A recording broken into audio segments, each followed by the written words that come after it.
Hello, ladies and gentlemen.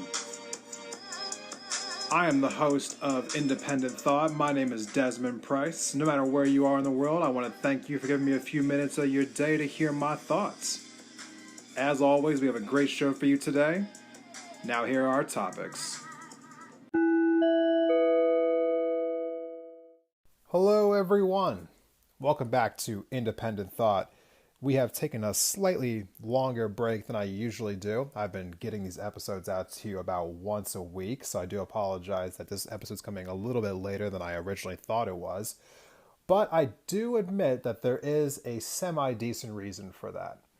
As we've been leading up to the election, I have decided that I wanted to do an episode on the election or the topics surrounding the election for every episode up until the week of November 3rd. Now, as time has gone on, I thought that it was important to have the news cycle semi-dictate how my episodes were going to go. I just wanted to bring to you my reactions to some of the things that are happening centering our elections right now. It seemed like a relevant thing to do. This is a political podcast after all. So, as I sat back and watched the last week and a half, 2 weeks, as I was sitting here trying to figure out what is my next episode going to be, I figured, well, that shouldn't be too hard because we are approaching, in the last 2 to 3 weeks here, what we've been told for years now is the most existential election in our history. So, no doubt, there will be something worth discussing, right? So, I sat back and I waited for whatever this issue would be to come to the forefront and allow me to discuss it, to bring it to you, the people who listen to this podcast. Thank you to everyone who does that. I was really caught off guard, though, that as I waited for days on end, I couldn't help but become really dejected by the fact that nothing materialized whatsoever. Nothing relevant in my mind, anyway. Let me tell you what I did see coming through the airwaves as we approach this so-called existential election, which, truthfully speaking, I do believe it's a very important election, which is why I am as upset as I am about this episode that I'm about to give to you, because I feel as though we are not on the right path here. So what has been going through the media recently? Well, the media spent time the last week or so giving both President Trump and Vice President Biden dueling town halls in which President Trump and Joe Biden faced questions about the election coming up. And what were some of the questions that were asked? Well, President Trump was asked about, do you denounce white supremacy? Because, that's totally a normal question that you have to ask, because I guess it's not normal, or it is no. This doesn't make any sense. First of all, we shouldn't have to ask a presidential candidate if they denounce white supremacy. This isn't like the year 1905 or whatever. What is going on here? We're asking President Trump about whether or not it's a good idea that he retweeted conspiracy theories, if he will transfer power peacefully if he loses, who does he owe debt to, how much money he paid on his taxes, why he keeps attacking mail-in ballots, trying to undermine the election.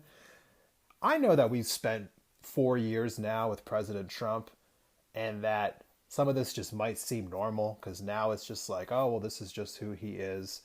Let's all try to remember the fact that none of this is normal and that none of this is okay. Whether you believe in President Trump's policies or not, we should never be okay with this behavior of any politician. I don't care what letter is next to their name.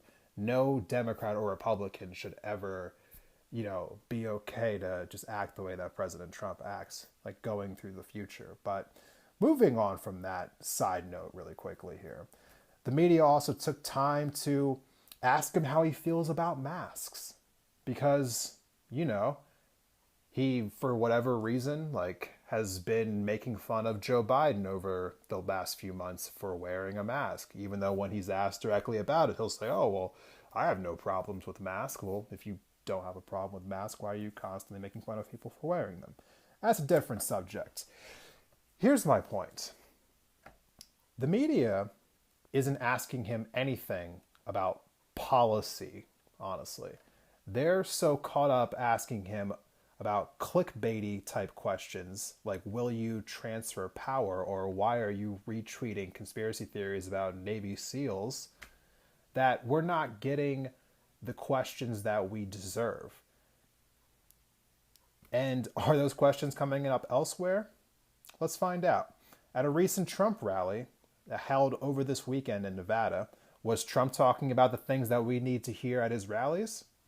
Well, let's see. He was talking about Hillary Clinton's emails.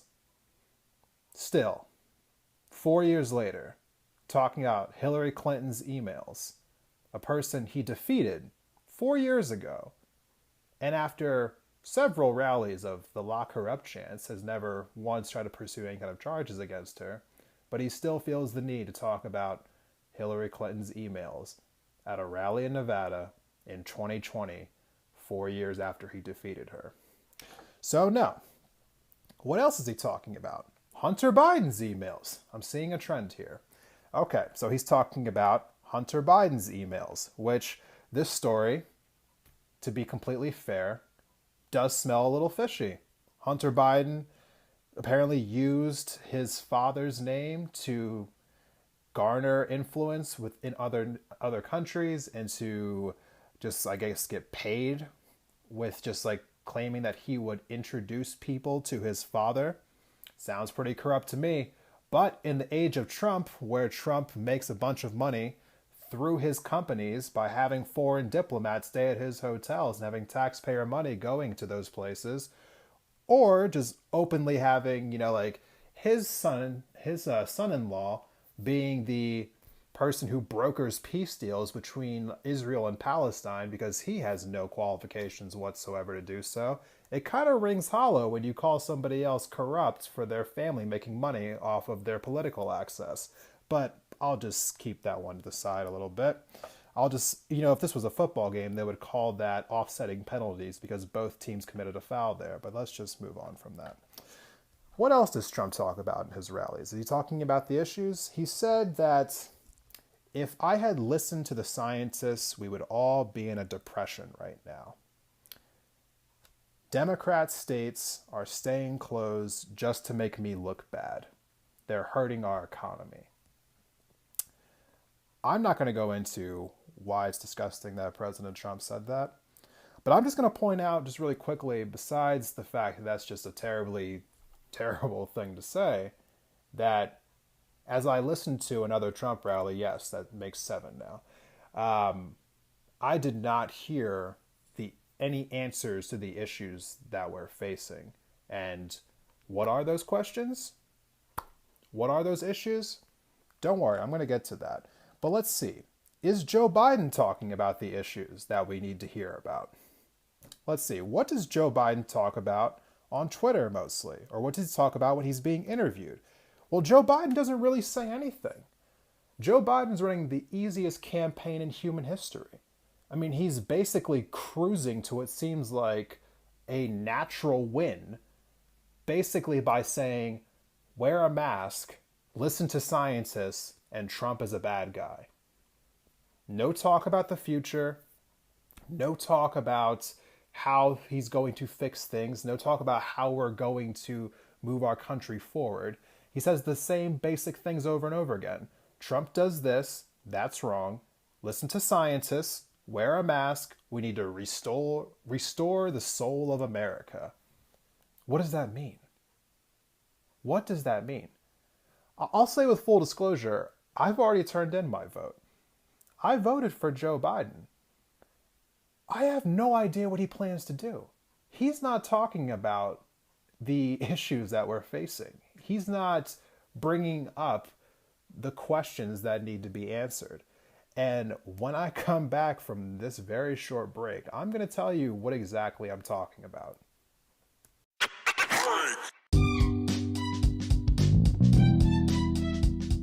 Hey, Indie Thought listeners. Has this past year helped you rediscover your creative and crafty side?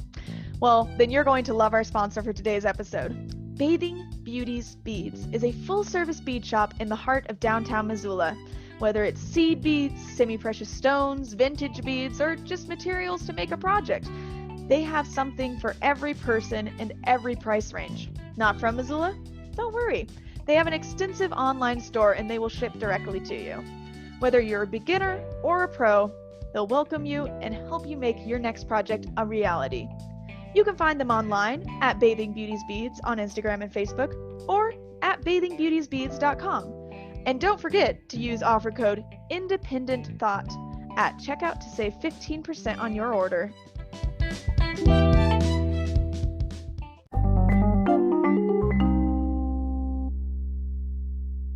Welcome back from the break, everyone. So, in our previous segment, I was going over the fact that the media, Donald Trump, and Joe Biden have been in the last week or so, which is the final 2 to 3 week period before this quote unquote most existential election, have been largely ignoring the things that are the most prevalent to our country. And I wasn't exactly touching on what those things were, but let me address them completely now. Obviously, the giant elephant in the room is the impact of the coronavirus. So, when you listen to Joe Biden, for instance, he doesn't really say anything. He says, we're going to put a plan in place.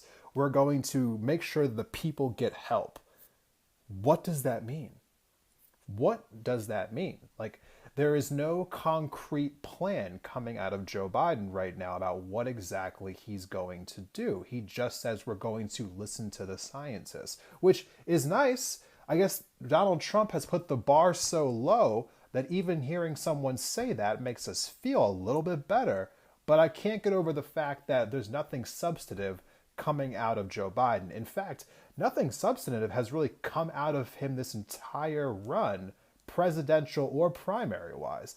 Joe Biden's been running on a singular message of Donald Trump is bad for a year and a half now, which is why in earlier episodes I had such a hard time embracing the man in the first place. It was only through Trump continuing to be the person that he is that I finally decided that my vote for Joe Biden was really just an anti-Trump vote. This isn't really an endorsement of Joe Biden. He's yet to prove to me that he actually deserves this job. I'm just so sick of Donald Trump that I was willing to vote in anyone to get Donald Trump out. And it's sad that our election has really come down to that. But when you ask President Trump what he would do if he got reelected to another 4 years, how will you solve the problems in our country due to coronavirus? His simple answer is, oh, well, if I get back into office, everything will just get better. People will go back to work. We'll recover so fast, you'll be amazed. There's no plan. He has no plan either. So we have one person who has no plan and another person who has no plan but says, listen to the scientists. So that is how damned we are right now as a country. We have two people who have no plan about how to get us out of a crisis that basically only comes onto our planet once a century. And this is a pandemic that is affecting people in so many different ways. I mean, not only do we have the catastrophic loss of life that we're seeing across the country, but what we're going to be dealing with even after the vaccine comes out and people do become immune to this and life starts to get a little bit back to normal, the untold story here, or the story that people don't really want to acknowledge right now, is the economic hardship that's going to follow. I mean, in between February and April, over 22 million jobs were lost. And since then, less than half have come back. More and more companies right now that are going out of business are going out of business permanently. And it's going to take years for people to get back on track. And the last time that I checked, if you're not aware of this, bills don't go away while you don't have a job. They just pile up. One of the narratives that we heard a lot through the primary process was that our economy wasn't working for most of us. It was just working for a very few like slice of people at the top of our country. And that a lot of people were like one $400 emergency away from not being able to pay their bills and going bankrupt essentially. Well, what do you think is happening right now? As these eviction moratoriums aren't going to last because people who can't pay their rent right now, they're just having their rent being stacked on top of each other to this giant pile of debt that they're not going to be able to pay adequately because they don't have jobs to go back to. We're going to have people being evicted out of their homes. There are people who don't know how they're going to put food on the table. There are certain like sectors of our economy that are just going away completely. And I think it's absolutely criminal that Joe Biden and Donald Trump both seem to not have a plan about how to get us back on track economically. Because obviously the public health issue is its own thing. We have to just wait for the scientists in our country and around the world to develop a vaccine. That is, like just something that we're just going to patiently wait for. We can't really do anything about that in the meantime. But what we can do is address the economic hardship. Now, there are talks right now going on about stimulus packages that are supposed to help people on unemployment, that are supposed to hopefully get small businesses the loans that they need so they can somewhat stay afloat. But right now you're seeing posturing coming from Mitch McConnell in the Senate and Nancy Pelosi in the House, who seem more interested in trying to hang up a stimulus not being passed on the other party and hoping that it'll play well in the election versus coming together and actually getting a deal done to help all of us out. So the Democrats in the House and the Senate Republicans are basically playing politics with our lives, and they're trying to blame the other party on the fact that nothing's getting done. And we're all supposed to just sit here like we don't see this happening in front of our faces. Meanwhile, back in the real world, suicide rates are rising, domestic abuse is rising, people are falling behind in school because teachers are overwhelmed by all that they're being asked to do, so students aren't really getting the quality of education that they need right now. We're not getting the schools the funding they need to do this giant transition to virtual learning that's going on right now. And all of it just seems like it should be the only thing that we talk about. But yet, as I said in the last segment, what are we talking about? President's retweets. Should you wear a mask? Whose town hall had higher ratings? This is all bullshit. Why is that the topics that are being discussed by Joe Biden, by Donald Trump, and by the media, who is letting these two candidates go without having to answer real questions? And let's forget about the real questions that would be asked in a normal election. We're not hearing anything on foreign policy. We're not hearing anything on climate change. We're not hearing anything on immigration. We're not hearing anything about even like what was just happening a couple of months ago with criminal justice reform. It is disgusting to me that what we are seeing in the last week or two of the presidential election coverage is absolutely just has no substance whatsoever. It's empty calories. It's just clickbaity type headlines to get people outraged. There's literally nothing there that's going to help us understand which candidate truly has a better vision for us going forward. We are locked into this idea of either you're voting for Donald Trump because you think Democrats are corrupt, or you're voting for Joe Biden because you think Donald Trump is corrupt. And that's basically what our elections come down to, because neither side seems to actually want to talk about the real issues that affect all of us, and we should all be pissed off about this. I was sitting around waiting for something to pop up in the news cycle that felt worthy to talk about. But the fact of the matter is that it took me so long to put this episode out because everyone in this election right now, whether it's candidates or the media covering these candidates, is absolutely failing us by not talking about the issues that we actually need to hear about. And I want you all to know that as this election comes to a close, if that continues to be the case over these next couple of weeks, that we continue to be fed absolutely nothing while we're going out and voting in crazy numbers right now. People are voting like they've never voted before. The early voting numbers are insane right now. People are motivated, and yet our leaders aren't giving us really anything to look forward to other than hatred of each other. And so I want you all to be aware of this as this election starts to come to a close here, is that once this election's over in a couple of weeks, we still are going to have all of these problems that I was just talking about.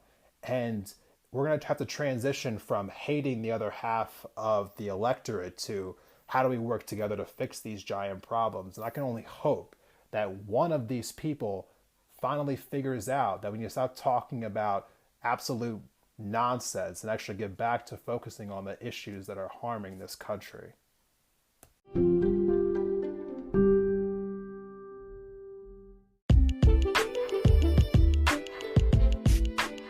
All right, everyone, that's our show for today. Thank you for tuning in to this episode of Independent Thought. I, once again, am your host, Desmond Price. If you found this episode on YouTube, please go ahead and subscribe to my YouTube channel.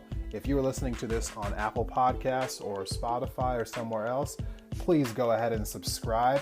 My final thought of the day is a quote that I want to share with you, and it is that there are three kinds of lies: lies, damn lies, and statistics. But I'm going to add a fourth one there, because the fourth one is polls. Do not believe the polls, everyone. Do not believe for a second what they are telling you. Get out and vote. People are voting in record numbers right now. Do not wait until the last minute. People under 35 years old, I'm talking to you specifically right now. Stop waiting. Get out and vote now. Do that. Thank you for listening to this episode. I will see you all next time. Remember to embrace your independence.